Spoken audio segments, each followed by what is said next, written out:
ठीक है, तुम अभी क्या करना चाहती हो? मैं शायद कैफे जाकर अकेली बैठूंगी और शायद दिमाग को सुकून दूंगी। जो कुछ हुआ सोचूंगी, मालूम नहीं मुझे। तो फिर सोच लो। क्या मतलब, कैसे? तुम पहले किसी कैफे पे जाओ, वहां बैठ के सोचो। शुक्रिया मैरी। मेरी जान, खुद को आजाद छोड़ो, मायूस मत होना। कुछ हुआ तो मुझे कॉल करना, ठीक है? शुक्रिया।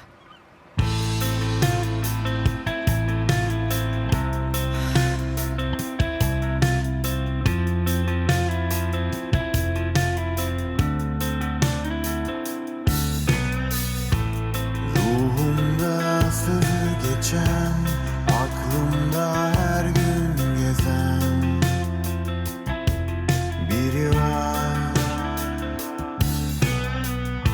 Çekip giden, iz bırakan, anlatamam.